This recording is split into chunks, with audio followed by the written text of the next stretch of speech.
Greetings, citizen. Welcome to the show, and thank you for listening. For more of the art of wargaming in your life, definitely check us out on Instagram and Facebook. If you'd like to support the show, we have a Patreon account where you can do just that for as little as $1 a month. What we can offer will expand as the show does. If you don't have extra funds but would still like to help us out, you can give us a like, share, or 5-star review wherever you listen to podcasts. Want to get in touch? Feel free to message us or hit up our email, artofwargamingpodcast@gmail.com. We look forward to continuing the conversation with you because we know the world is vast, with many different ideas on tactics and strategy that can be applied to the games we enjoy. You're listening to the Art of Wargaming on the Earworm Network.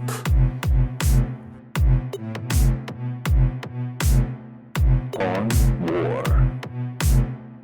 Criticism and examples. Welcome to the Art of Wargaming on the Earworm Network. I am Malark, and today we'll be discussing criticism and examples. But before we get to that, just a couple of few notes. First off, we've been kind of going through this harrowing tale of a rising gene stealer cult together, as my guys are coming together. And Toto, as you know, he's been on the show a few times in one of the battle reports on our YouTube channel, and I speak about him frequently. He started with the Grey Knights, and he's a tryhard. He knows he's a tryhard, where he gets something, he sinks his teeth into it, and he really applies himself. And so he went from being, to, pretty quick. And so he's definitely in the way-o section of this story right now, and we lined up against one another, and our first couple of rounds were flubs for both of us, but then we got stuck in, and I ended up winning very handily. It was, I don't even know the score, but it was ridiculous by how much I won. I also played the objectives and everything, and that's how I got my points. But it was just interesting to me as I was kind of winning this match. The image. On one side, you have the Emperor's finest creations, the result of genetic engineering and nearly magical proportions of science put together into a perfect warrior designed to help bring the Imperium to a massive place, to a very prominent place in the galaxy, against a scrappy boy with a power saw. And my power saws do work, let me tell you, ladies and germs. My power saws do work. And so that was fun. It was a fun match. I know he's spoiling for another match, and so you'll get to hear all about that. Earlier on in the week, TF and I played a game, and he handily walloped me.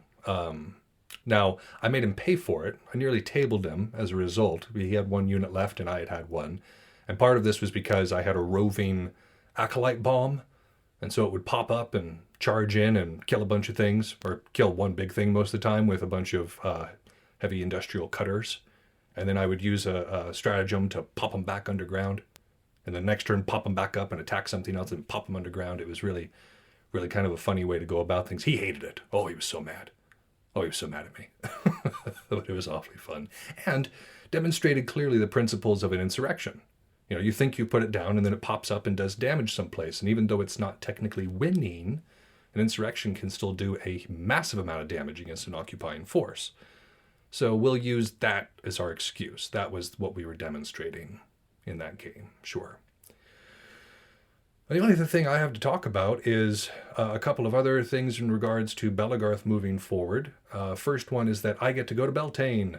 We're doing it as kind of a business venture. I'm going to go and do some interviews and enjoy the field time, get to get a sense for it again. And I'm looking forward to seeing my Middle Tennessee brethren. And of course, my Dark Angels. I miss you all terribly. So look forward to that. I'll have a bunch of interviews coming out of that, much like we were planning for Battle for the Ring, except that this one will definitely be going through. And yeah, I'm looking forward to it myself. The other thing I'm looking forward to is here pretty quick. I get to start back up volunteering with my students, teaching them fighting. You know, this club that I started back in 2006, and I've been working with these high school students, teaching them how to fight and hopefully bringing them over to Belagarth. It's been a lot of fun, and I have the honor of being able to get back in it and do it again. So it's one of those fulfilling things. You know, I'm not a parent. I don't necessarily plan to be a parent, just a piece of personal information. But I really admire those of you who are, just as an aside. Like, being a parent is one of the most important jobs on the planet, because you're literally bringing up the next generation, like the continuation of the species. That's probably the most important thing that we've got going on and never had going on. So parents are awesome. And doing it well is definitely a chore. I like working with students, these high schoolers, for 2 hours once a week, and then I get to go home and not deal with high schoolers anymore. So again, praise to you parents, praise to you high schoolers. But I'm going to sit in my cave and read my books, and then talk to you all about it, because that's how we do. One final note before we move on to the main story today is to touch a little bit more on what's happening in the Ukraine. Now, again, I don't have boots on the ground. I am not an advisor to the president or anything along those lines. This is just me watching the news and looking through the articles that are coming out and putting together kind of what appears to be what's happening. And what appears to be happening is, of course, the plan has stalled. Even the best plan will always stall. And there are certain cities that are putting up a fight at the moment. Now, reports of atrocities have already started. As we discussed before when we were talking about the Vendée and the atrocities that come when you're dealing with a civilian population that's involved in the fighting, we're beginning to see that, unfortunately. So I would say let's look to the future and helping our Ukrainian brothers and sisters and folks, and making sure that they have what they need to rebuild their country and to rebuild their lives, because this is a devastating time. But let's get into our study of Clausewitz and our next section, which deals with the idea of productive examination.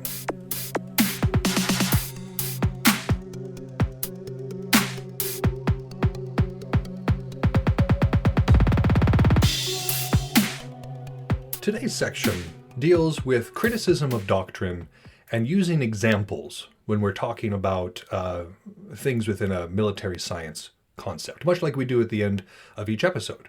So it's kind of cool that he goes over what different examples are, but that's toward the end of this section. So let's start with criticism. Criticism is a part of just about everything. When we're going through school, everything is criticized, from our handwriting to our clothes to the answers that we give on our tests. We are subject to criticism all over the place. And the reason for this is not because people are mean. People are mean, don't get me wrong. There are absolutely mean people in the world. But this criticism serves to create the boundaries that are life, to reinforce the lessons that will help us to succeed. So criticism, for instance, of one's musical talent will help one to know the rhythm and the notes a little bit better, and therefore can come up with a practice that makes them a better player. But they wouldn't be able to be a better player without that criticism. Again, we don't have to be mean with it. When we're talking criticism, it's not hating oneself or thinking oneself bad or evil or anything along those lines. In fact, for criticism to take place, we can't have those things in our mind. It's not a matter of right and wrong. It's not a matter of good or bad. It's a matter of what works and what doesn't work. Which tools we wish to use, at which time, and which tools we choose to leave in our bag. This is what we use criticism for, is coming up with these ideas. And real principles, the ones that are actually useful to us, these are often produced more through criticism than through doctrine. We can sit here and make up what we think the rules should be all day long.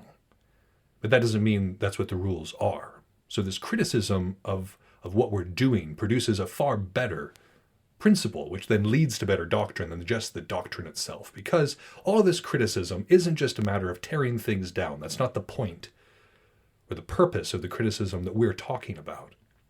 This criticism's goals are to find those undoubtable truths, those things that cannot be disproven. Gravity moves at 9.8 meters per second squared every time, all the time. And if you find otherwise, please let me know, because that'd be kind of cool. But we know that to be an undoubtable truth. So that's the goal. That's one of the goals of any of these principles. It's the goals of any of this criticism, is to find those undoubtable truths. The next goal that we would have is to discern cause and effect, to see that clear line between what we do and what comes of what we do. Having this be a clear idea, making sure that we understand that cause and effect relationship, means that we can use it to our advantage, right? And then, of course, we have to banish our assumptions. Assumptions, apart from the old adage of, you and me, but they lead us to pitfalls. Assuming, for instance, that our opponent will act the same as they did in the last battle is folly, because that's based on an assumption that everything is the same on their side of the field. To assume that we know how an individual fights just because we fought one member of their unit or one member of their realm, one member of their community, well, that's not true either. So these assumptions, we have to take them aside, and criticism helps us do that. Criticism helps us look at those assumptions and say, this doesn't make sense. This doesn't hold up. So, undoubtable truths, cause and effect, banishing assumptions. That's what we're after with this stuff. That's what we're keyed in on finding. And this critical consideration is something that we're trying to figure out the means. We're trying to figure out what we have to work with and how we get the desired effects with it. How do we use what we have to get what we want?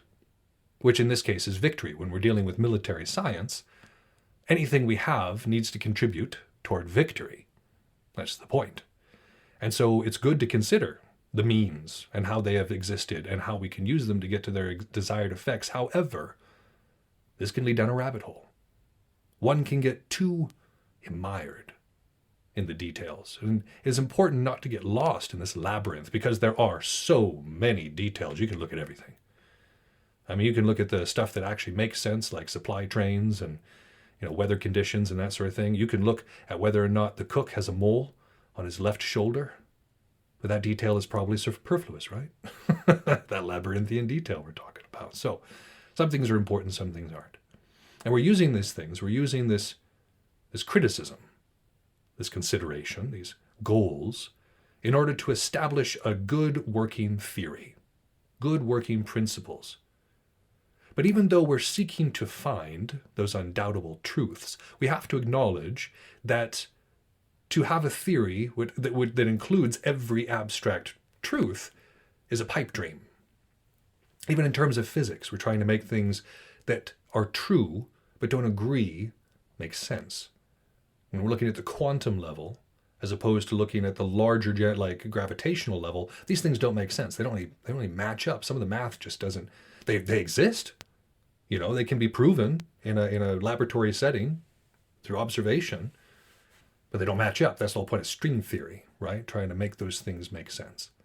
But within military science, where we don't have those fixed laws, trying to come up with a theory that includes these truths is a pipe dream. It's just not going to happen. So if we're going to have a positive doctrine, something that we can do and move forward, those doctrines need to rely on rules, principles, and methods that come from theoretical inquiry. It's not enough to just have a doctrine ready and established, just because it came from a previous generation or from a previous idea of making war gaming. These doctrines stand ready. We can have various ones in our pocket, in our tool bag, but they're just tools. They don't necessarily have to be that way. They don't necessarily have to be used that way. So for instance, a doctrine of putting our cav on the wings in order to prevent flankers, and then come in and crush fleeing infantry. That's doctrine. That's positive doctrine that has been shown to work a lot. That doesn't mean it's the way we have to do it. We could stack the cav on one side and swing them around like they did at Gettysburg. We can put them in the center and use them to break up, or whatever the case may be. There's a lot of times where these doctrines can be picked and chosen as they are needed. Or like never splitting your forces, right? That's something that is drilled in constantly. Never split your forces. But there are situations where it would be wise, tactically sound even, to split one's forces. So these doctrines, they're not absolute. They're there to be used as a commander or fighter sees fit, right? And just because a doctrine works once doesn't mean it always will. We can't rely on them, right? All the time. Like we need to switch that stuff up because just because it works one time doesn't mean it's going to work the next time because the situation is different. Our opponent is different. The field is different. The weather is different. The number of people we have on our team is different. Their moods are different. There's things that are different. So sometimes a good doctrine doesn't necessarily work. And sometimes flukes do. I've seen entire battle plans based on the fact that one time a fluke happened and it was brilliant. I mean, it was an absolutely brilliant thing, and it took the field by storm, but it was a fluke. It cannot be repeated, not reliably. And so just because something works once doesn't mean it's going to continue working, right? So we have to continue looking at these things. And based on this, an unreasonable bias may emerge, right? We may suffer a very bad defeat. In the line, for instance, let's say I'm a line fighter, and I suffer a nasty defeat. Well, I might have an unreasonable bias against line fighting at that point. I might think it's not useful, or it's too dangerous, or whatever the case may be. And really, I'm just cutting myself off from a doctrine that might be useful to me. Or to say that we always need to do one thing, right? I relied on this one fighter and this one time. Take turkey feathers, for example. You know, it's like he almost consistently is a good flanker. So I'm going to rely on him as a flanker, right? Just because that's a good doctrine doesn't mean it's always going to work. Just because flukes work doesn't mean, yeah. So we just have to watch this.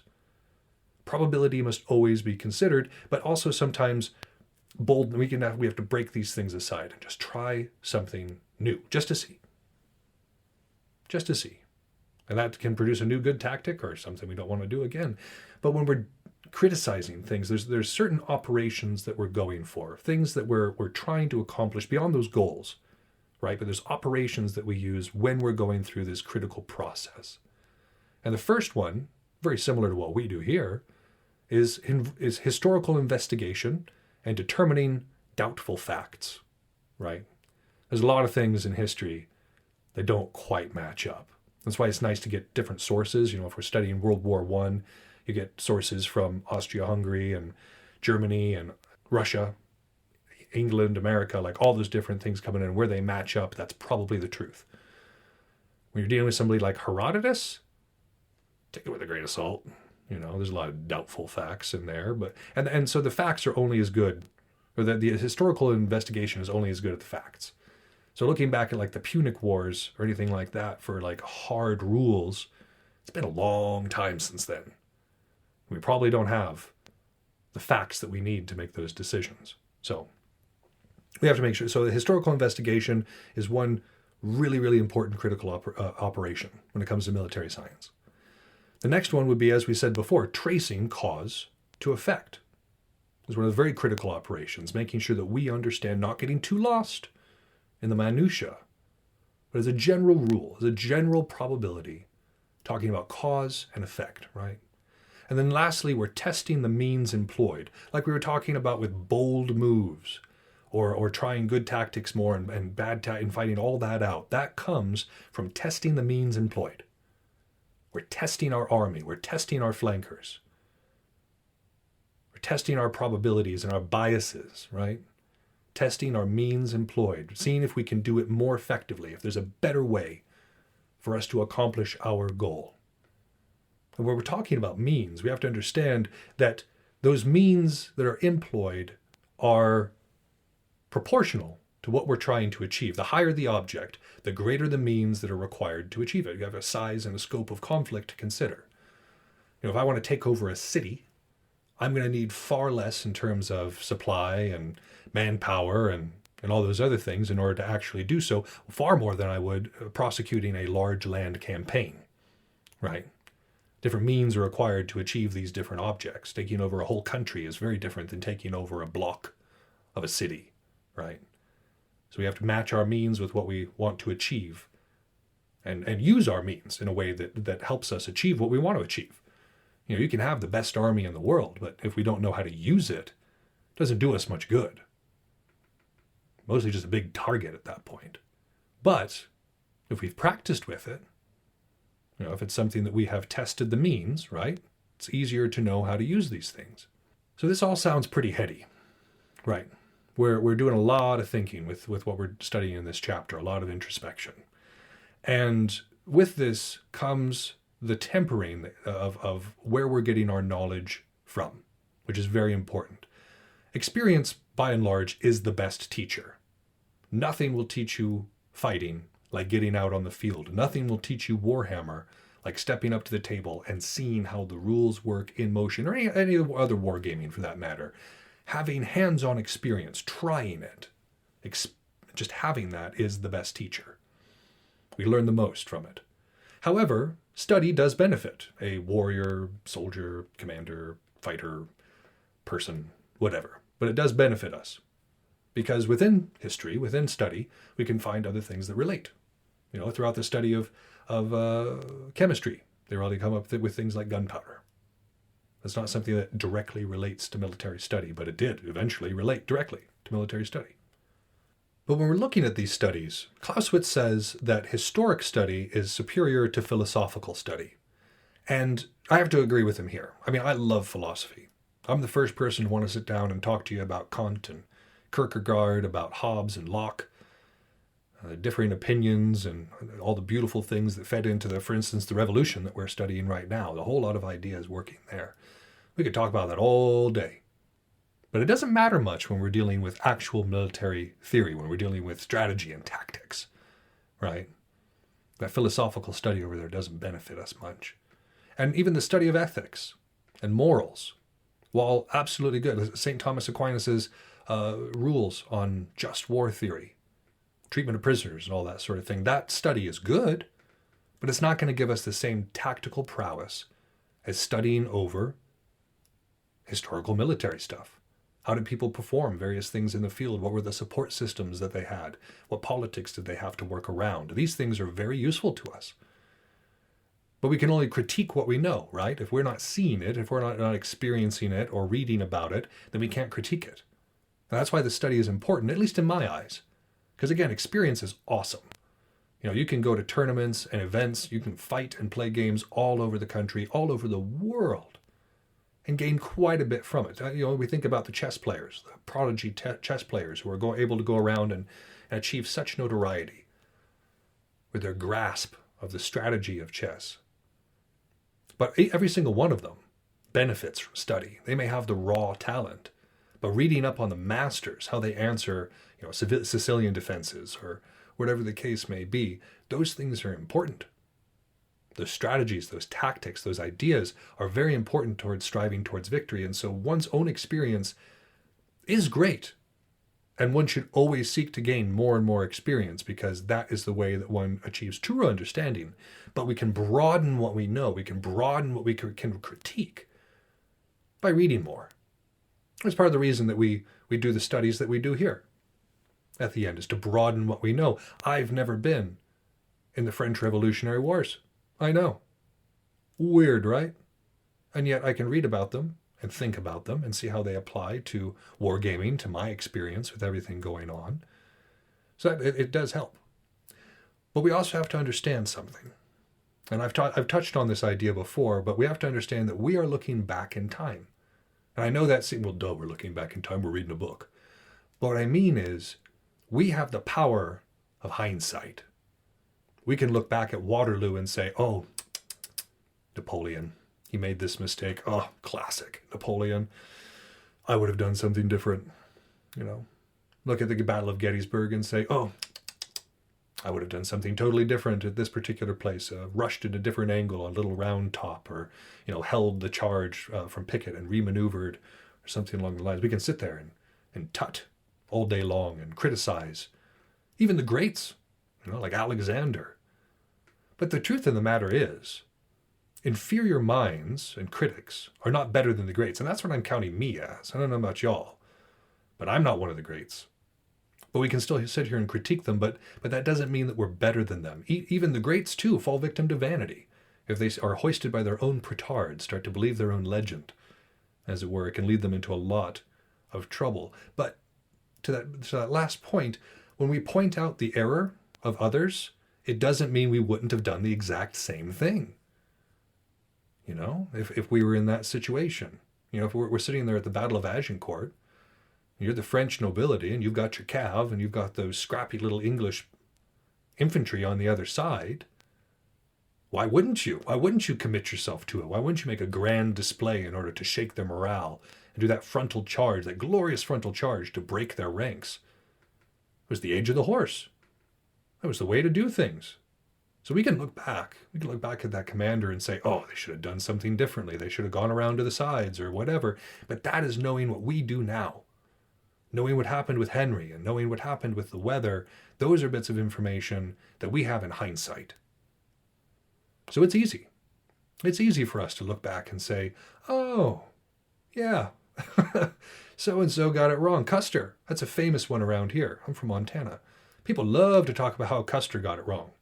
I'm not going to sit here and defend Custer, by the way, even though he was a Civil War hero. Not a great human being.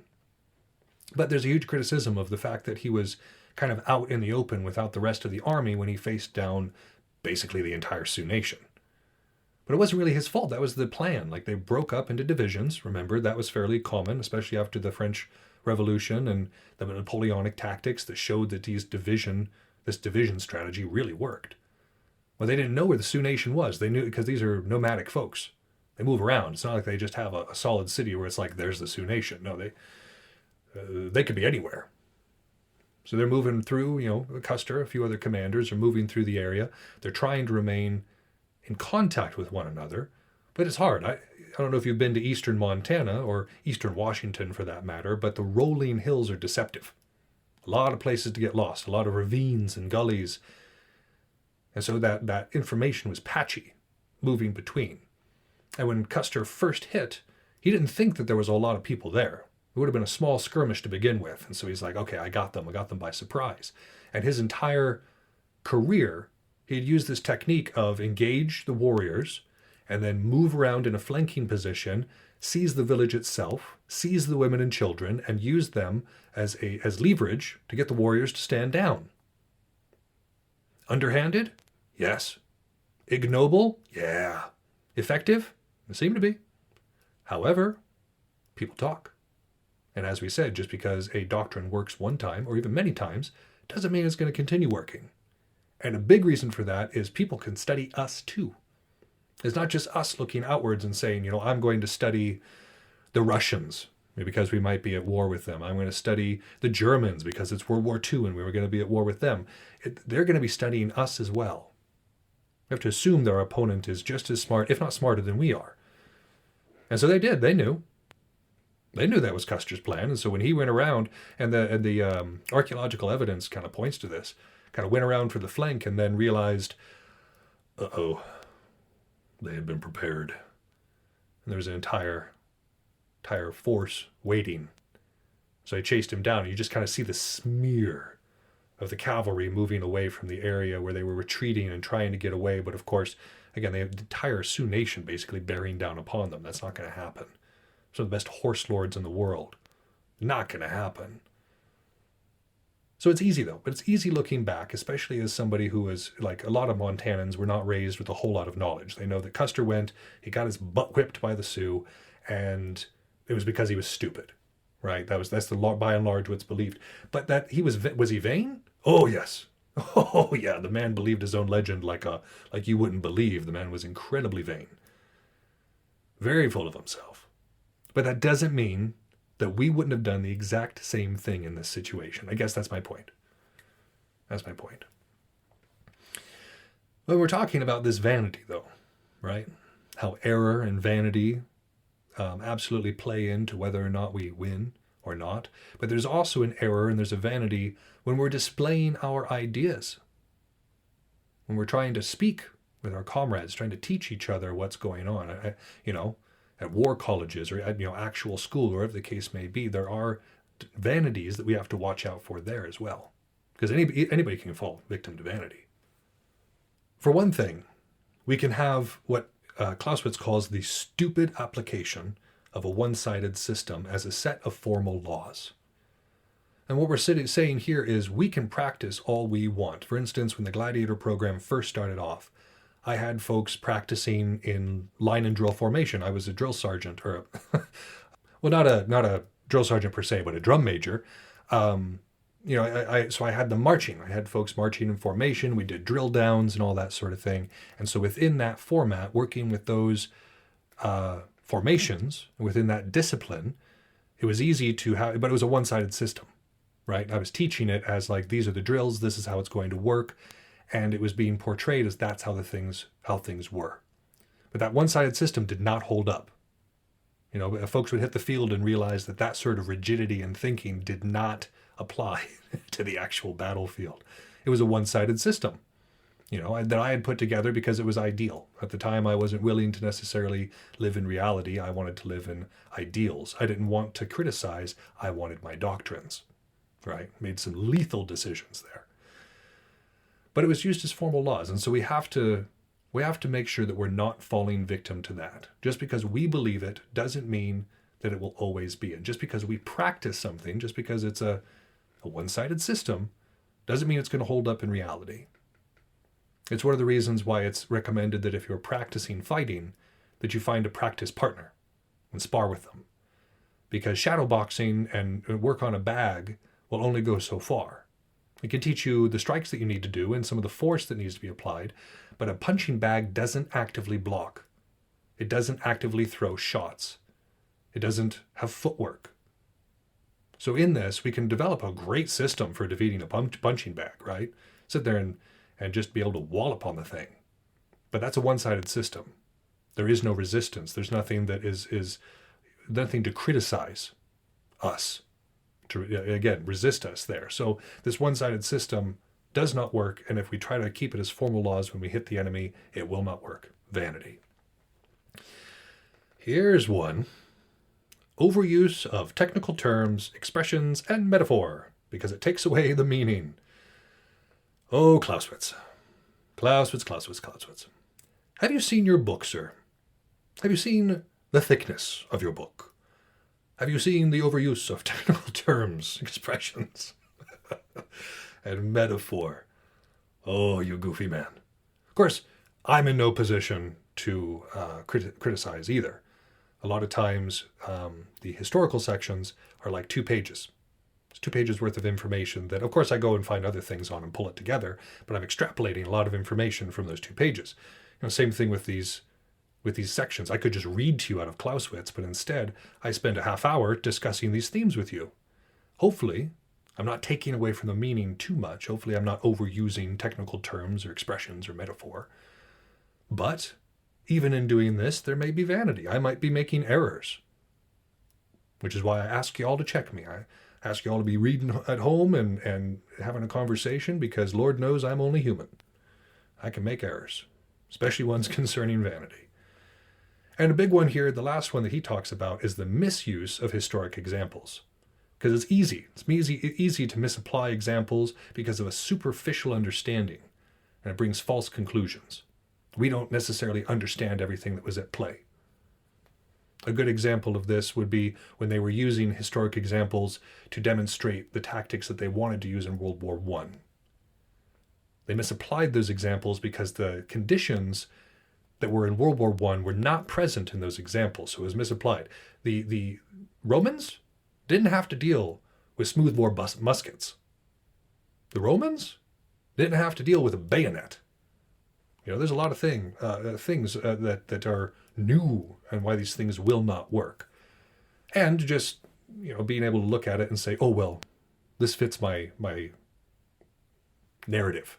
That's not actually correct, But let's talk about that real quick. I know I've got 2.5 minutes left of this section, but it was really cool, this last idea that he had of proofs, right? Because we have different types of historic proof. And that's kind of what we do at the end of the show, is do a historic proof to kind of go along with the concepts that we discussed in this first portion. And there's 4 different types, he says, of historic proof.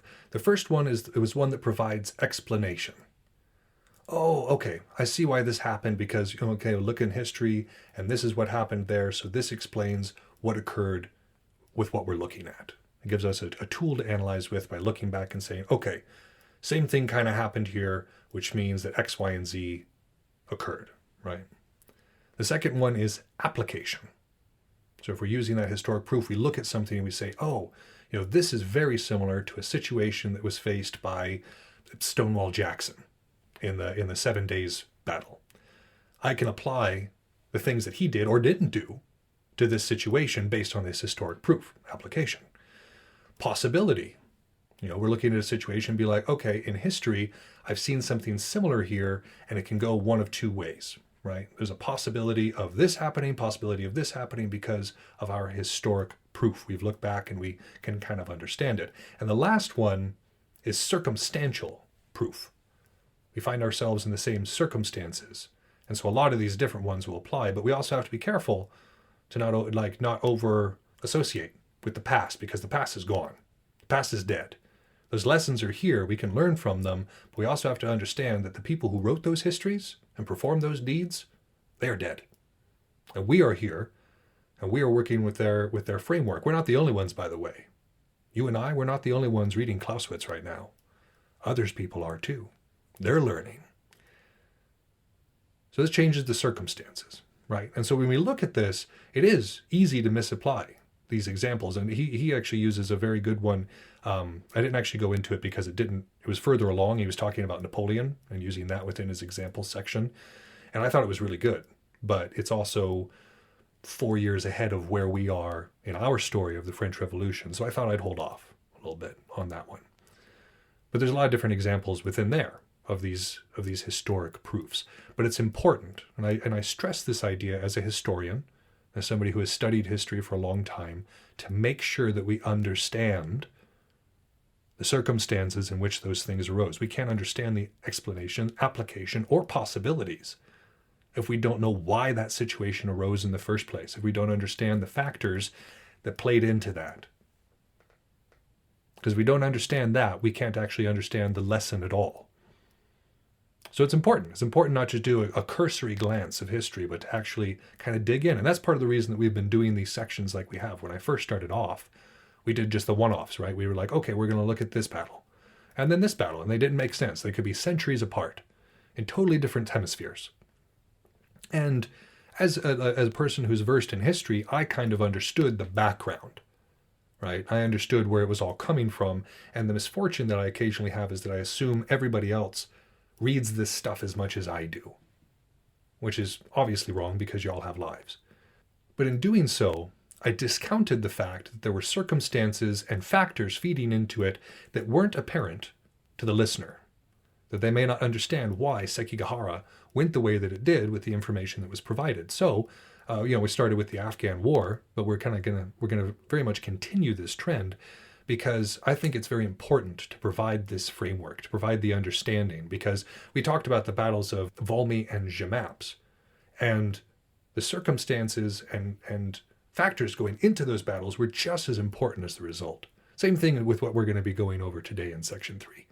So it's very important when we're using these proofs to get our information correct so we don't misapply them and get the wrong lesson, because that will go badly for us. So just to recap real quick, we were looking at the way that criticism works and how we can use it to develop a positive doctrine, and how we can use the operations of historical investigation, tracing of cause and effect, and testing our means in order to really understand the best way to go about things. And we know that study of history is fantastic, but we have to be careful of the pitfalls that come with vanity and ignorance. And with that, I want to transition into a very special interview with a friend of the show named Reks.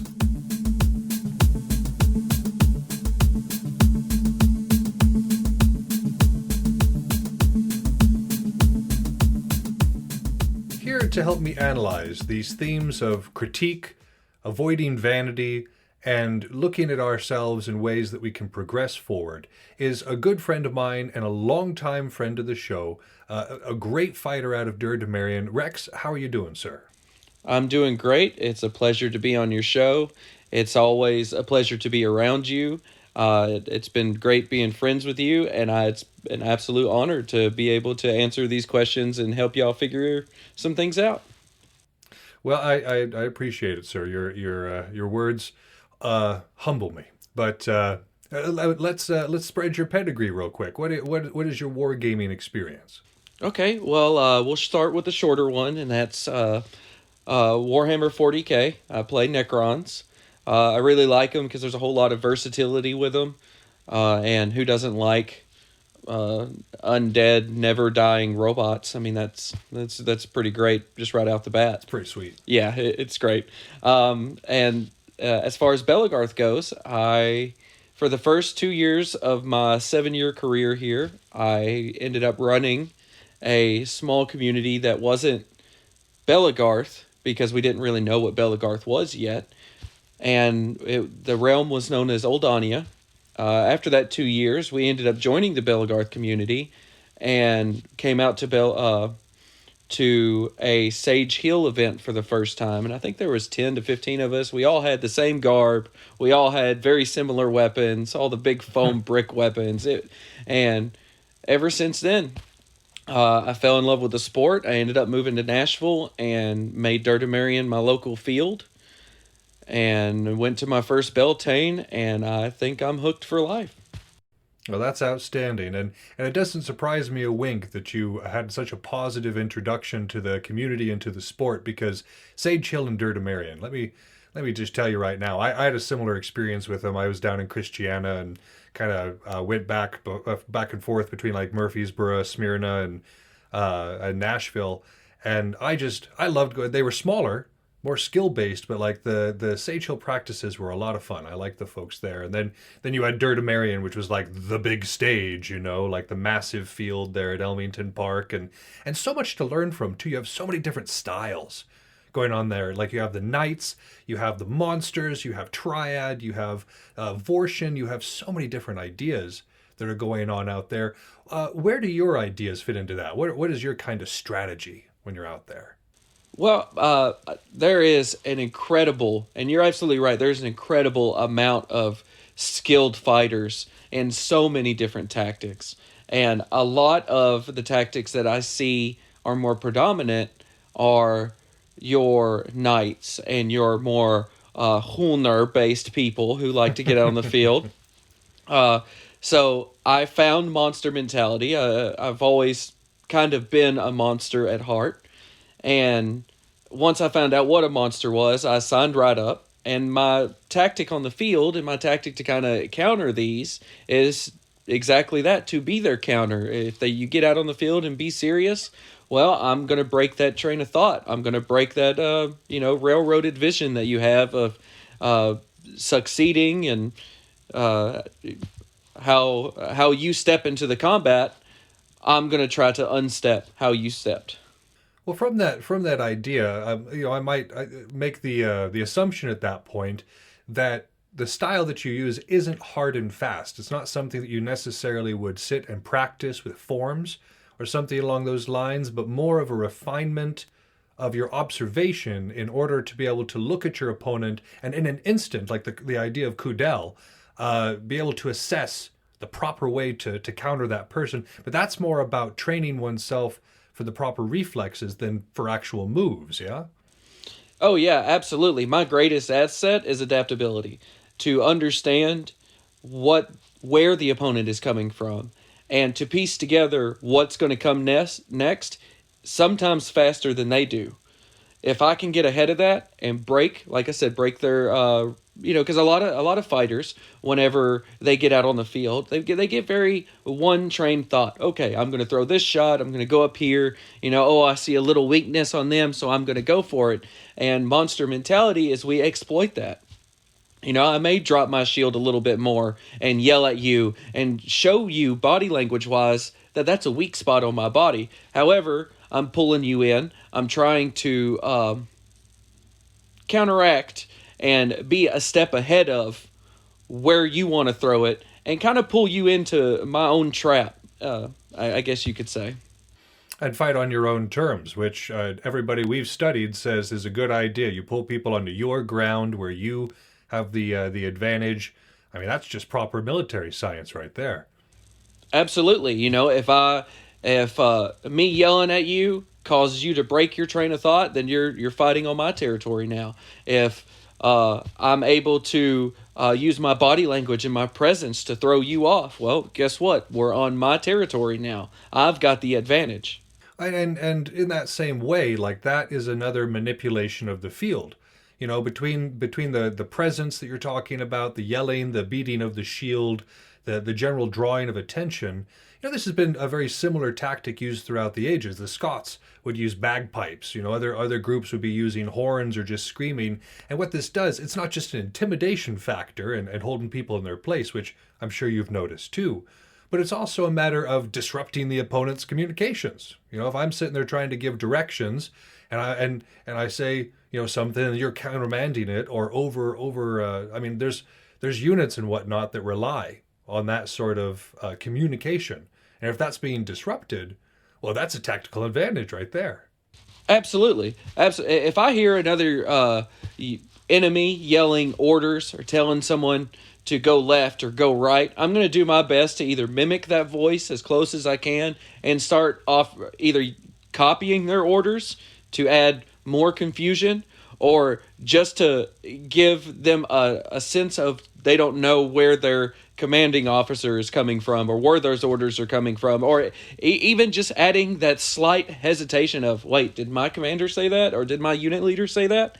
That already is adding a higher percentage, even though it's small, a higher percentage of victory to our side.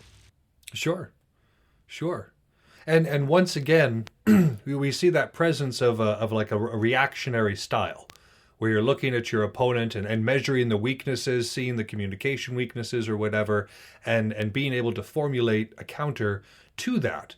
But the way that you're doing it, for instance, I use a lot of forms when I'm practicing on my own, do a lot of shadow boxing, which again, it's kind of like a one-sided system. Like for instance, Tai Chi. Tai Chi is not a battlefield martial art. Now it can contribute, it can help out, but Tai Chi itself isn't the thing, and my forms are also not the thing. But that's something that I can refine, something that I can critique and do so purposefully. But with what it sounds like you're doing, which is very much field experience based, how does critique factor into your technique? Critique factors in is always different based on different opponents. Maybe I didn't learn them fast enough, or maybe their well of knowledge was deeper than what they let on. A lot of the critique that can go off of me is, whenever I critique myself, is whether did I read them fast enough? Am I paying attention? And am I being aware?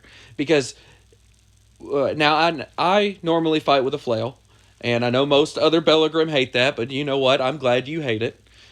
But with the flail, we're a lot slower, and so to be able to critique, because a lot of this sport is speed-based, so in order to critique myself, is usually reliant on how much information did I pull. And a lot of losses are either sometimes being outskilled, which is, that's normal, that's fine, but if I read them wrong, or I stepped to the wrong side of them, or strafed. If I strafed to the right and meant to go left, that is usually where some of the harshest critique on myself comes from. With it being just a reactionary basis, you can't really say, okay, well, this shot always works for me, because it's not always going to work, and it's hard to critique oneself, especially with a flail fighter, because we have a series and a multitude of different shots that we can throw. Relying on one shot is hard to critique yourself on. And I imagine with the flail, it's even more difficult to get outside sources too, because if you're using a two-handed weapon, like a short two-handed sword, there's manuals out there in German longsword that you can go and consult on how to do that better. If you're trying to do two-stick, and especially if you're using speed bats, well, then going and learning some Kali or a similar stick-based combat, those things can absolutely help. And there's a wealth of knowledge out there for folks who use those styles. But to my knowledge, nobody wrote a treatise on the flail like we have, because again, the flails that we use are not the same as the flails that you would have seen back in the way when. So it really is kind of an individual art that has to be practiced as such. Absolutely, and I know this sounds kind of crazy, but I used to swing poi a little bit, and that kind of helps with the understanding of how momentum travels in a circle. And learning how that momentum travels in a circle helps with pulling that to the flail. Now, it doesn't directly correlate because your circle is at the end of the stick now. But that momentum, understanding how to carry that momentum and how carrying that momentum can lead to the fastest reset or to the next shot. A lot of flail fighters use combos because one shot leads to the next shot. And since we're slower, we have to precise our shots in different quadrants that we were attacking to put our opponent on a higher defense, to make them focus more on the defense because we are slower than they are. Sure. That makes a lot of sense to me. Just making sure that you're keeping them guessing, right, and on the back foot. Absolutely. And kind of circling back, without the hard knowledge of like a German longsword manual or a fencing manual, is there any outside sources that you use? Any sort of exterior studies that contribute to your fighting or to your field presence? I do pull from the Art of War. I think the Art of War has really good tactics, really good understanding of a monster mentality. And just in the first line, it says all war is deception. And that's kind of how monsters thrive. You know, we're going to take the best path to success. You know, that might not be the best morally speaking or honor based, but our goal is to win. And we're going to make that happen either way.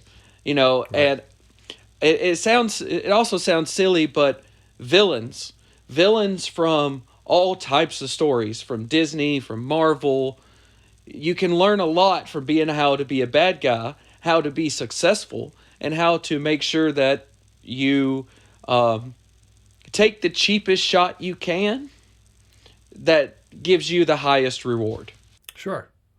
And for clarification for our listeners, there is a difference between honor and honor, like he was saying. Honor is something that every single one of us should have. It's taking your shots. It's being a good community member. It's being, you know, a decent person. That is honor, as it were, and everybody should practice that. But honor, the monster concept of honor, is like what knights do, not stabbing each other in the back, or if they drop their sword, they allow them to pick it up. But we monsters, we function a little bit different on that one, don't we, Reks? Oh, yeah. If you drop your weapon, it's over, buddy. I'm sorry.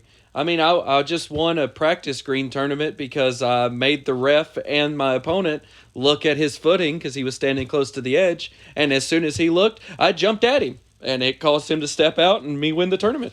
That's right. It was perfectly legal, but it was sneaky. Sneaky like a monster. Absolutely. The deception is the best. If I'm going to win, I'm going to take every option that I can, because if not, then it was less than perfect battle for me. And you also have to work with the means available. You know, like with a much larger unit, there's more room for that sort of behavior. But when you're dealing with, like, you've got a smaller crew rolling with the Dead River right there, right? Yeah, absolutely. We've got 6 or 7 of us, and really only like 3 or 4 fighters. And right.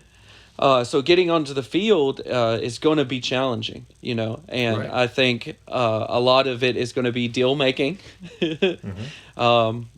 If you ever get a chance, you should ask Arshank and Tandar why they won't ever make a deal with me on the field.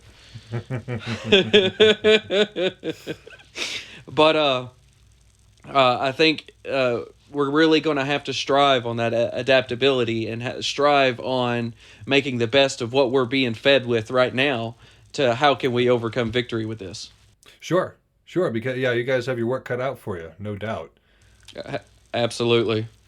So, and one of the things that I am admiring about this idea of almost an entirely reactionary and counter-based system is that it is literally the opposite of what Clausewitz warns us of when he talks about the one-sided system, right? Where it's very much an internalized thing. Like, I mean, when I was doing the Gladiators, the very first year, I wanted it to be perfect when it came to forms, and so I taught them all proper formations, and we moved around, and they fought one another in this style, and it worked really well until they hit the real battlefield with the real fast motion and the inability to really maintain those rigid formations, and that one-sided system did not benefit them. My first students were not benefited because what I was thinking was one-sided and it didn't actually match up to reality. But it sounds like what you guys are doing, what your talent is completely the opposite of that. You don't have to struggle with that because you're dealing with reality and you're making your doctrine from that. Yeah.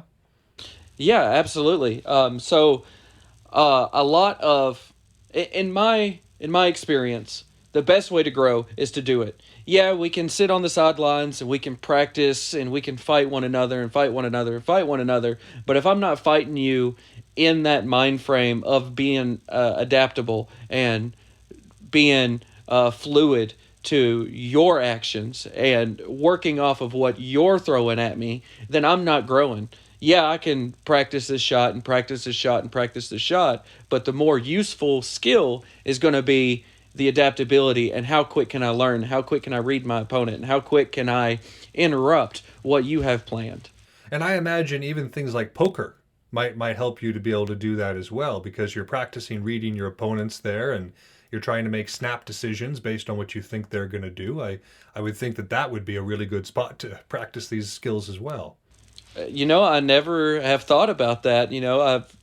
I've always seen monsterdom as a how do I explain it?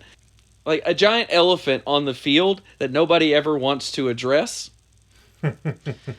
However, we are there, and I never think of it as in like hiding my true emotions. Like I guess in poker, you use your poker face to hide who you truly are, but on the field, as a monsterdom, it's opposite. And what I mean by big giant, the big elephant on the field is that's who I am on the inside whenever I'm out there. That's who I portray to be, that monsterdom, that core mentality deep down. And I kind of think that kind of leaks out of everybody when they hit the field. Oh, absolutely. There's a lot of different writers on the subject, and folks like Musashi who talk about the fact that you don't really know somebody until you fight them, that you haven't really expressed yourself until you are on the field, and at that point you can truly know oneself. And it's interesting to see the ways that people go. Like I'm kind of the opposite. I tend to get very cold and very focused. There's a reason that I chose the snake as like my totem for this great hunt, for instance, because I get still and look for that moment. And that's kind of the way I think. Cold, mathematic, calculating, that sort of thing. But for those of us with more bombastic personalities who fill a larger space, and it's just totally different, forms of field control. Around me, I create a stillness that is pregnant with violence.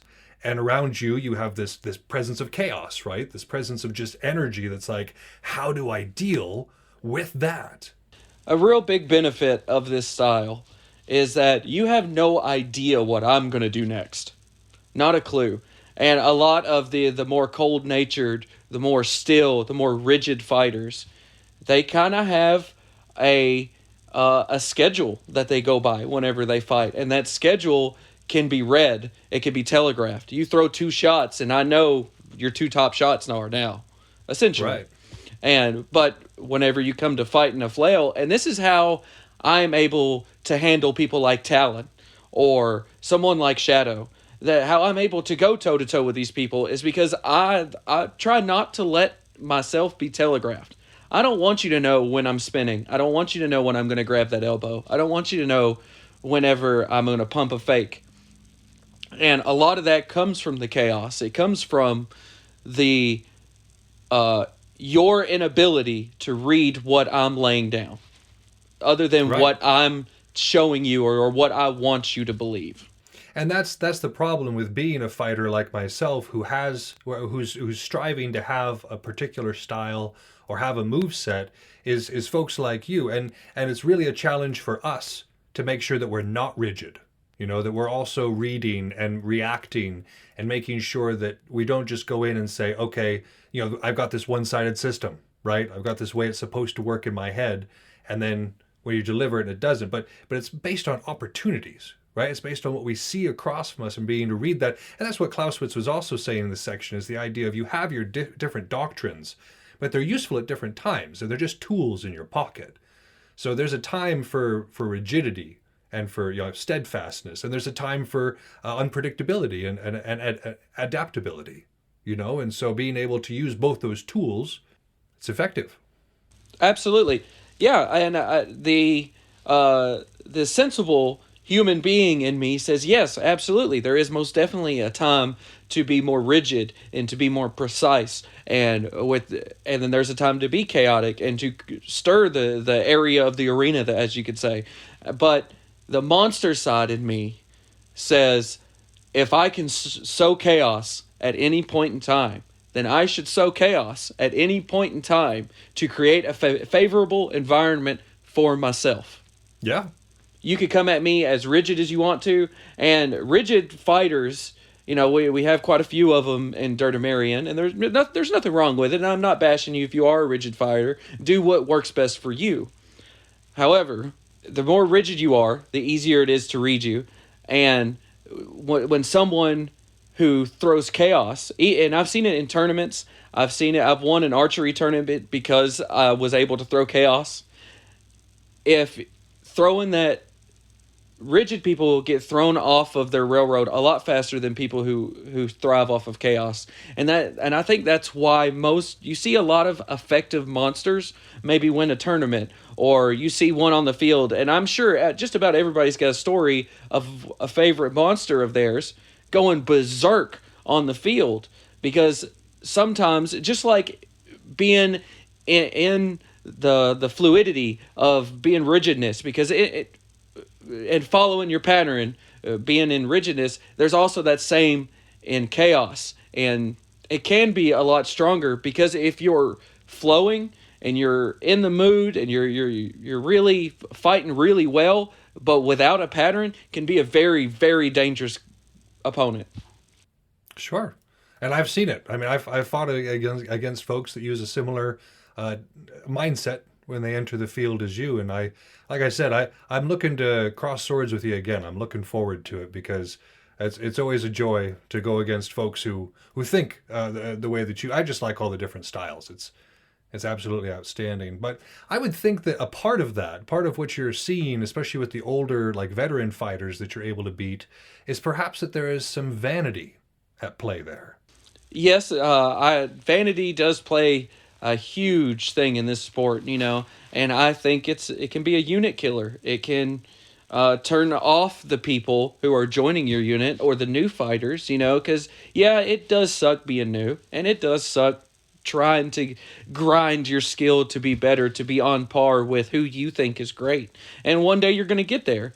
However, being bombarded by arrogance can also deteriorate your urge to want to play, or to thrive, to be better, or it could be a more powerful motivator to be better than that person. However, it still is a negative perception of that person. And I think a good way to battle vanity is to understand and to tell yourself, yes, I have learned a little bit. Yes, I have gotten better. However, this is a game, and just like any game, in any, you name it, there's always a percentage of chance, and that chance can always never swing your way.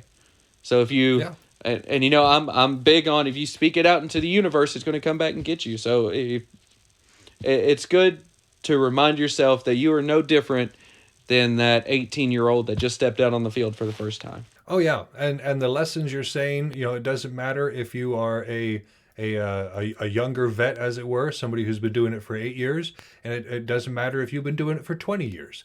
What you're saying absolutely is legit, because the second that we stop growing, or the second that we start to think that we are the best, well, that's where we get frozen.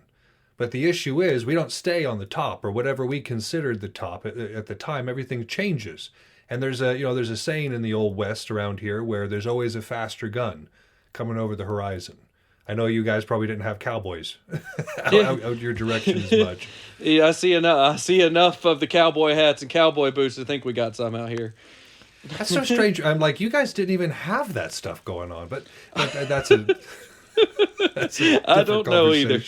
However, right, and that kind of goes off of another mentality, and that's living in the now.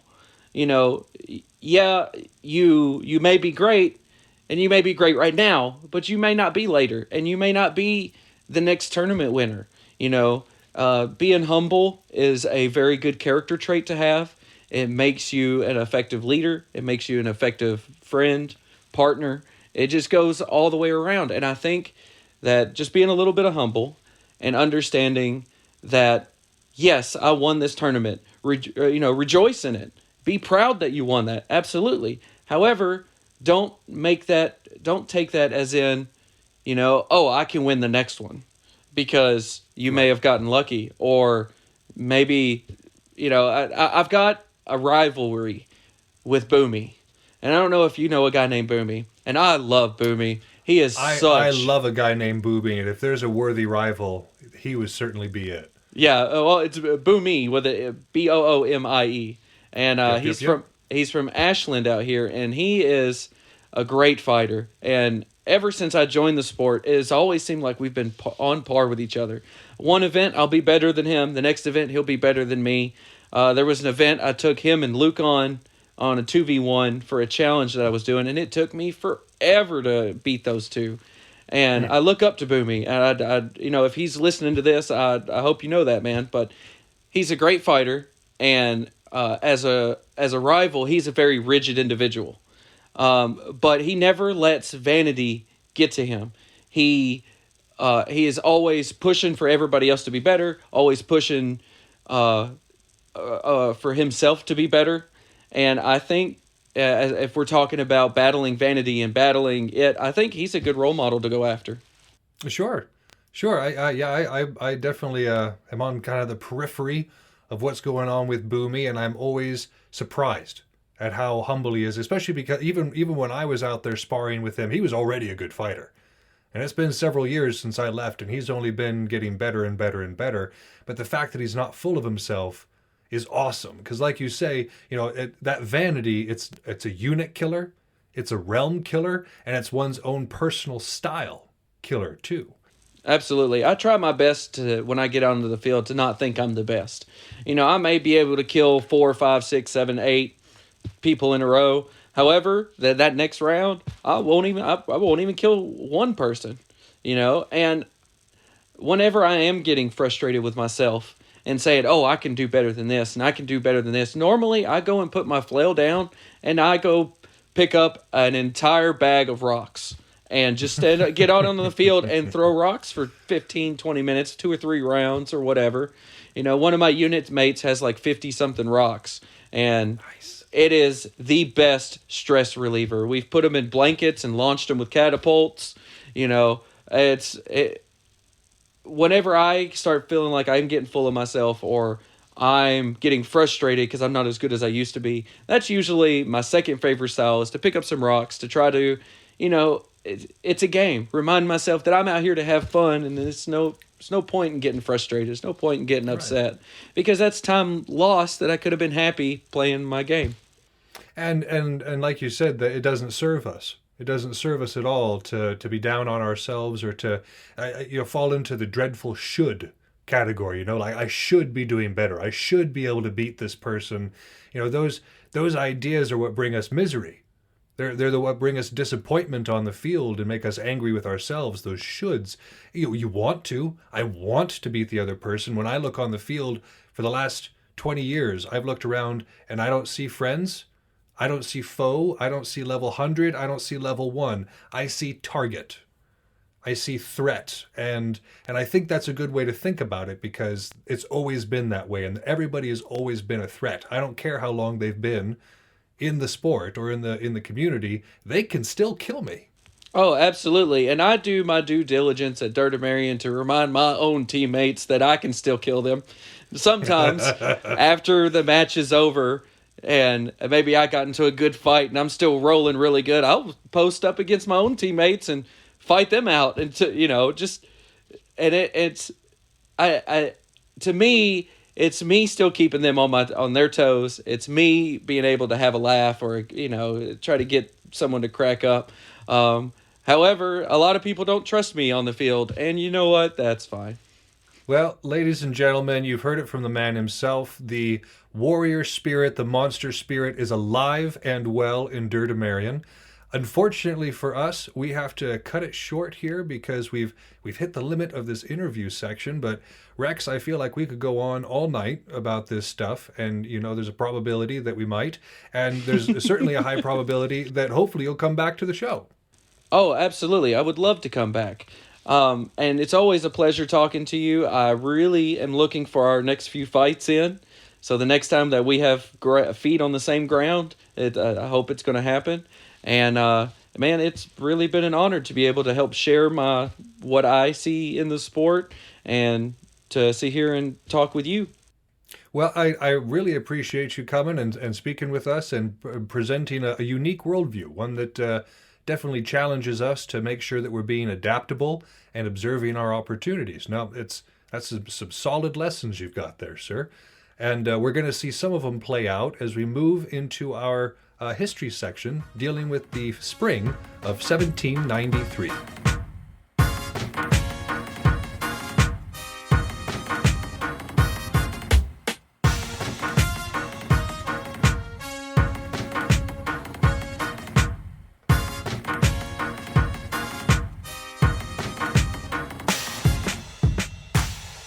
Looking back to revolutionary France, last episode we spoke about the revolution, or the counter-revolution, in the western regions of France. We had the development of a extremely conservative religious element that was resistant to the changes taking place in Paris. Also mad about everything else, the food shortages and the mistreatment of people. Like, there's a whole lot of other things to be mad about. But being on the outs, ideologically speaking, led to what we were talking about. And so that was a fairly brutal year in the western of France in 1793, and then it sort of broke down into a guerrilla war from then on out. But that wasn't happening all by itself. The rest of the French Republic was in trouble as well, because things were starting to fall apart a little bit. And we're going to talk about what was going on in the spring of 1793. So as we had discussed in previous episodes, the victory at Jemappes and Valmy, respectively, had led to an overconfidence in this Republican army. They had begun to see themselves as the righteous saviors of Europe, that their ideology was so powerful that it blew over the armies of the old regime, that there was no way that a monarchist, no way that a mercenary could stand against such strong values, right? And it's not like they'd been proven wrong. These original forays into that particular conflict went very well. 1792 was banner for the Republican Army. Just great. Of course, then people started to organize against them and realized the severity of the threat coming out of France at the time. But they didn't care. And of course, this leads to vanity. And this leads to overreach, even in those who know better. And in February of 1793, Dumouriez, or Dumouriez, or Dumoretz, or again, I knew about as much French to draw scathing looks from folks in Paris. I'm going to say Dumouriez because I like it. It sounds good. So Dumouriez launches this invasion of the Dutch Republic. Now, you'll remember that this was his pet project back in the Wen, too. That's where he went into and did the invasions before. He was also the one behind the victory at Jemappes and Valmy. So he's been the overarching commander for this entire story. Dumouriez has been pivotal to everything we've been talking about. And so he wants to finish this what he had jobbed, and he invades the Dutch Republic. Because again, we had talked about it before, the Dutch Netherlands, incredibly rich, incredibly influential, and they had the rest of the control of the English Channel. If the French could have them, they controlled the entirety of the English Channel and the opening into some of the important northern bodies of water as well. So this was important for them, seizing control of this area, especially since it was in the hands of their enemies. So they definitely needed it. And it seems to be going pretty well. They march across, and they've got a pretty strong army, of course, and they invade, and these the fortresses that they're after fall without any significant resistance, and these are the fortresses at Klundert, Breda, and here's a fun one. This is Dutch. Geertruidenberg. Yeah, it's not as hard as I thought it was going to be. So those fall pretty easily, though. And at this point, they're on schedule to take The Hague and Amsterdam by mid-March. They are looking to take over this entire area by mid-March, and things are looking up for the French Republic on this little campaign. But it doesn't last long, because on the 1st of March, here comes Prince Coburg and his army of roughly 40,000. Now, Prince Coburg was a part of the Habsburgs, which were down there in the Austrian region. Very, very pivotal, very influential family, who are called the Marie Antoinette, was from the Habsburgs. And so he shows up at the head of this coalition army, but it's mostly Habsburgs. They're called a coalition army, but it's mostly representative of the Habsburgs. And of course, they have people from the Dutch Republic too.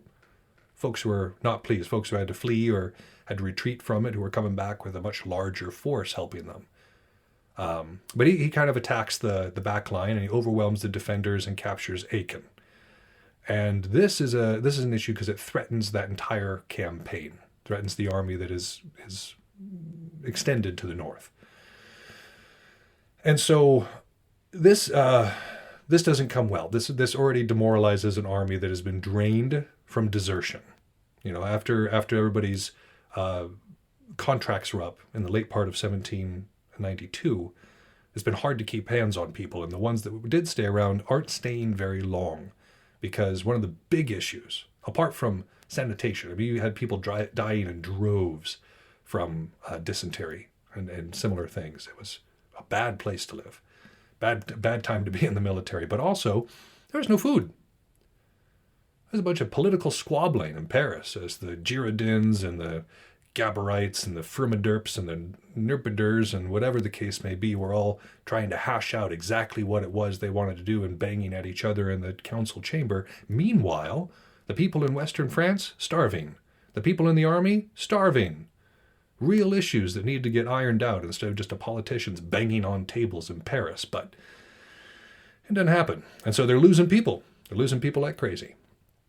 And so Dumouriez comes back. He comes back to this. He returns from the Dutch front, as it were, to confront Prince Coburg. And he does so outside of a hamlet known as Neerwinden. Now, this conflict was kind of forced in a way. Obviously, Prince Coburg was coming up, and he was intending on kind of disrupting the invasion of the Netherlands, of the Dutch Republic. But there could have been a retreat. There could have been a repositioning. There's a lot of different options that were available here. But Dumouriez had sensed at this time that the army was on the verge of moral collapse. There's a lot of desertion. Just morale is at an all-time low. Discipline is failing. So a confrontation makes more sense. A retreat is going to just see the entire army disintegrate. A confrontation at least galvanizes people together. It's like, okay, we got to fight. We got to fight for my brothers in the trench, as it were. And so they seek this confrontation to kind of keep people together. And so they come together with the Prince of the Habsburgs here in Neerwinden on the 18th of March, 1793. And so who we had kind of lined up on either side of the field here is, on one side we have our French Republicans, as it were. And remember that Republican at this time means something totally different than what it means now. And they were under the command of Dumouriez. And they were about, and again, sources in this time are hard to discern, because there's a lot of disagreement. One side will say this, one side will say that. And even within the same side, because of the chaos in France at the time, their records were terrible. So we don't even know from their records how many people they had in their army, but it was somewhere between 40 and 47,000. A little bit of wiggle room there. So that's a decent-sized army. Then you had the coalition army of the Habsburgs and the Dutch Republic under command of Prince Coburg. And they were only 39 to 43,000. So they weren't significantly outnumbered, but by all accounts, they were, outnumbered by at least a few thousand. But the big thing that they had, and this you'll see is a deciding factor, is that they had twice the cavalry that the French Republicans did. That's the other issue. When we talk about supply line issues, one of the first parts of the war machine to suffer when you have a supply line issue are the horses. They're not like tanks. You just leave them there and fill them up with fuel when they need it. Horses require quite a bit of feed, require quite a bit of rest and shoes, and there's a lot of care that goes into taking care of a good cavalry. And so at this point, their cavalry is depleted because they haven't had the material, haven't had the means to take care of their cavalry, not in the same way that the Habsburgs have, coming in fresh.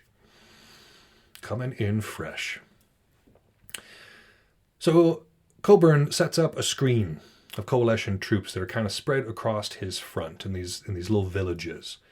And already the map to me kind of looks like League of Legends in a lot of ways, where you have these like villages, these small points in between, and you have the larger army on either side.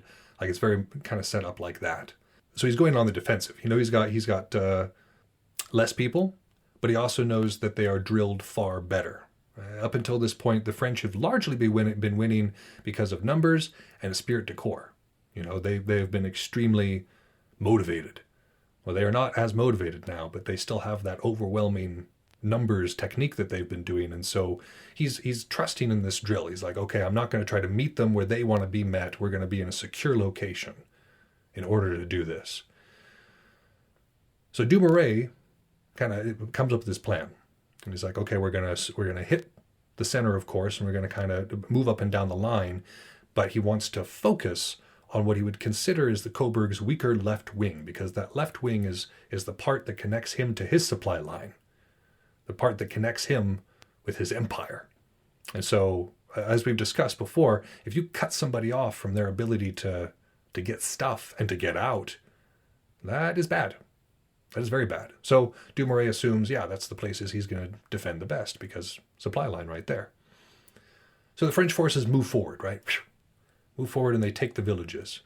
But it goes back and forth for a long time of the French holding it and the coalition folks holding it, and back and forth. And eventually the French are driven off of it by Cav, because the Habsburgs have full control of the field when it comes to Cav, just because of the sheer numbers of it.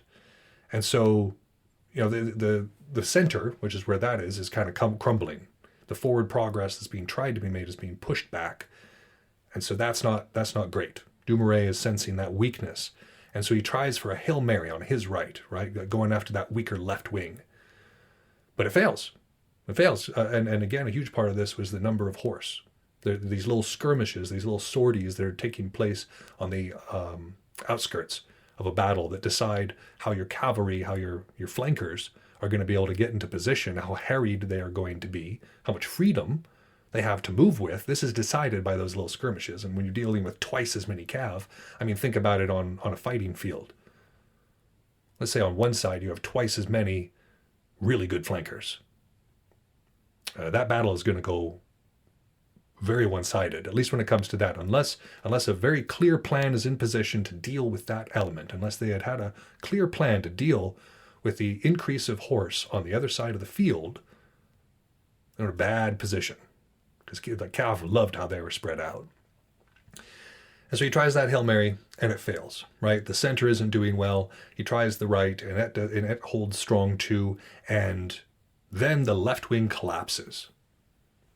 And a good portion of this is from the military effort.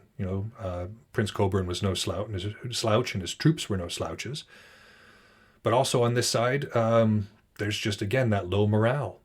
And once the desertion starts, and once people start running from the front line, it turns into a wave. And so the army itself, Dumouriez has to retreat the entire army, because there's a threat of rout at the time. If he didn't retreat, then it might just disintegrate into complete disarray, and then goodbye command staff and all that sort of thing. And so he has to kind of pull out and return with his tail between his legs. But not quite, because our Dumouriez has a secret. At this point, he turns traitor, starts working with the enemy, conspiring on how they are going to be able to march against Paris. Even walking and touring the city with officials from the Habsburg. And when his plot is uncovered, when they become aware of the fact that he is not true, he defects. And this is on the 5th of April, so just the next month. But what's interesting here to me is that Dumouriez, this entire time, remember, 1792, when they were knocking out all of these victories, Javaps, Valmy, everything in between, it was a really good time. And he was in charge of all that. But he's a monarchist. He hated the politics of Paris, hated them. Hard not to. But, that was not something he was about. And then when they executed King Louis XVI, he was sad about it. He was upset. His whole thing is he wanted to return to the time of the constitutional monarchy. That's what he liked. It was good stuff.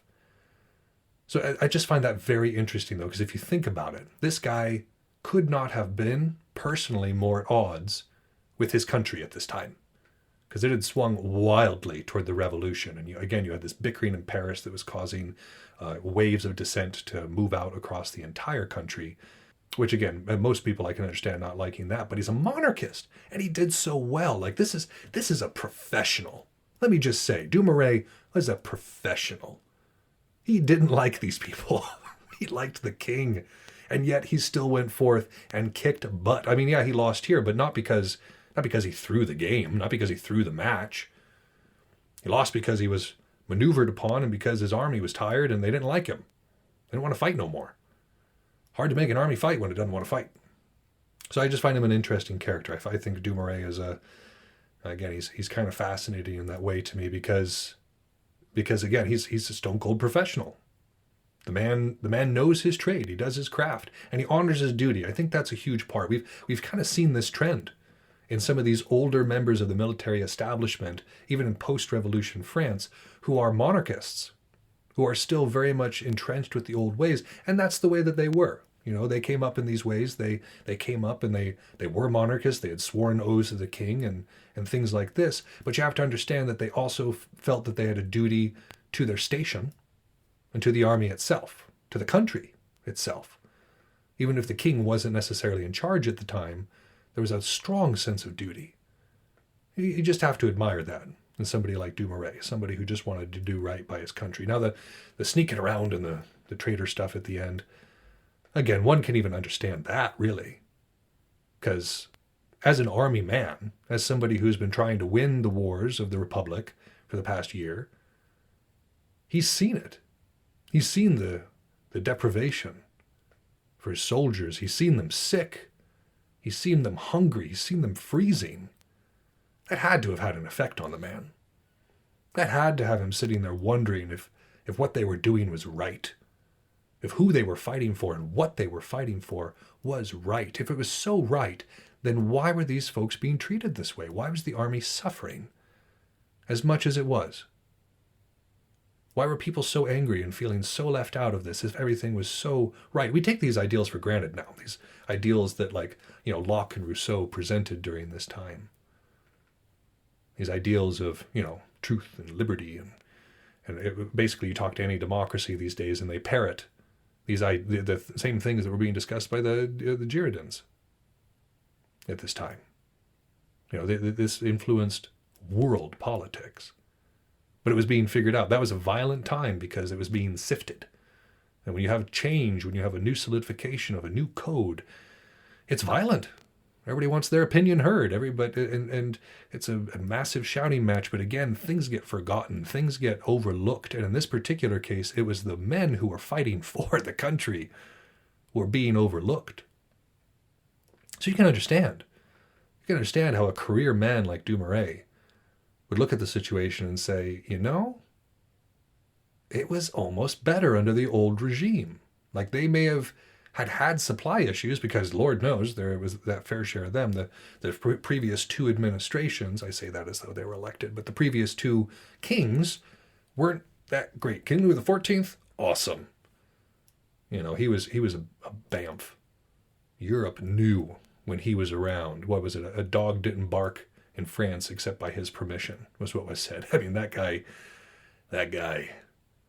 But then you had his successors, the 15th and the 16th, who were not as good and had to deal with different situations as well and just were not as apt at doing so. But at the very least, they weren't overthrowing the country on the premise that they were going to make things better, that the monarchy was the reason why things were going poorly. And if they took power, there was going to be bread for everyone and equality and better life for everyone. And that just wasn't happening.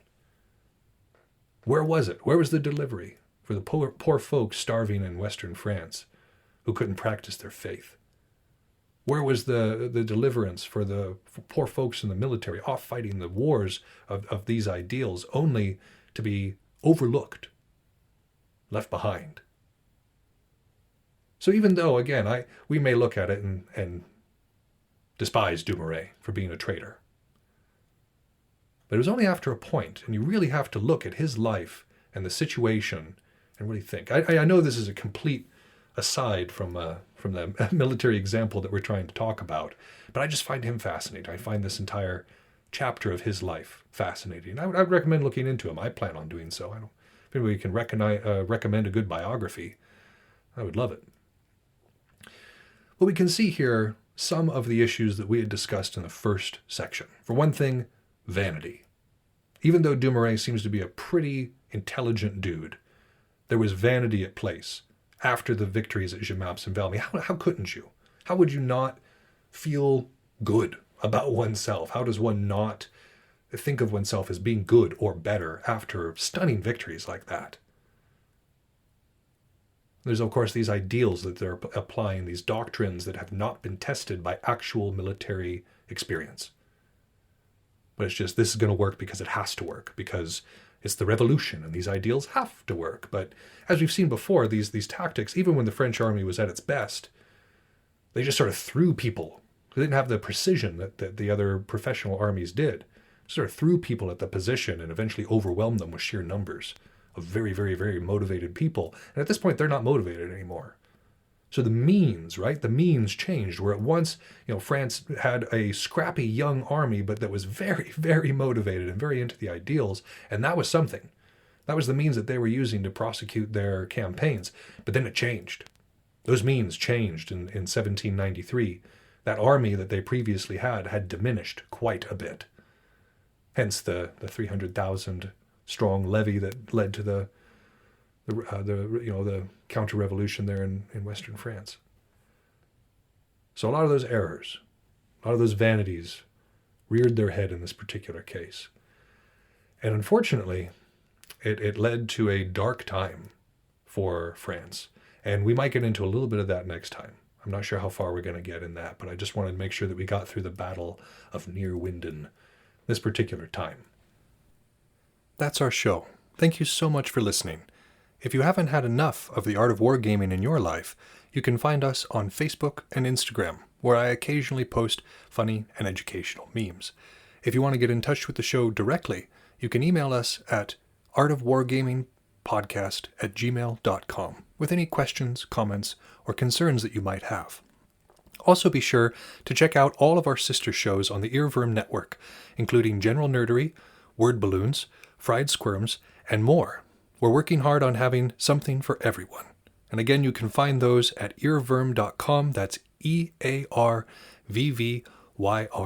You can also find that in the show notes. But for now, this has been Yaga Malark, signing off.